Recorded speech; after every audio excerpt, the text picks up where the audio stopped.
وزارت کارهای داخلی ترکیه از بازداشت امیر سازمان تندرو داعش در این کشور خبر داد. سلیمان سایلو وزیر کارهای داخلی ترکیه روز 1 سپتامبر اظهار نمود که مقامات ترک محمود آزدین امیر یک بخش گروه تندرو دولت اسلامی را در شهر ادنه این کشور بازداشت کردند.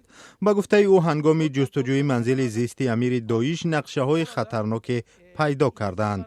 وزیر کارهای داخلی ترکیه از عملیات مقامات ترک توصیف کرده است که آدمی خطرناکی را بازداشت کردند که نقشه های خرابکارانه را در حدود این کشور طرح ریزی می‌کرد. با دنبال بازداشت محمود آزدین مقامات ترک گروهی از شهروندان خارجی را بازداشت کردند. در میان آنها شهروندان کشورهای آسیای مرکزی نیز هستند. مقامات ترک گفتند که نام‌های این افراد را از کامپیوتری امیر خودخوانده داعش در ترکیه پیدا کردند. فعلا این افراد تحت بازجویی قرار دارند و هنوز جزئیات بازداشت و هویت دیگری افراد بازداشت شده معلوم نیست. ترکیه از کشورهای بود که به گفته مقامات تاجیکستان و روسیه اکثر جنگیان از روسیه و آسیای مرکزی طریق این کشور به سوریه و عراق رفتند. بخصوص از تاجیکستان حدود 2000 نفر به سوریه و عراق رفتند که به گفته مقامات نزدیک 90% از خاک ترکیه عبور کردند.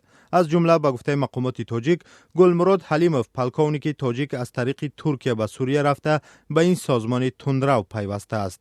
او بعداً تا مقام وزیر جنگ این سازمان رسید ولی مقامات تاجیک میگویند دیگر زنده نیست.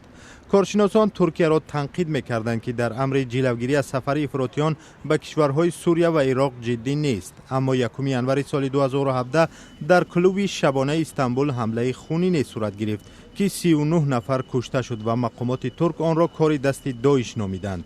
داعش نیز این را به عهده گرفت. این حمله را کار عبدالقادر مشریپوف یک شهروند ازبکستان دانستند که حالا در بازداشت است.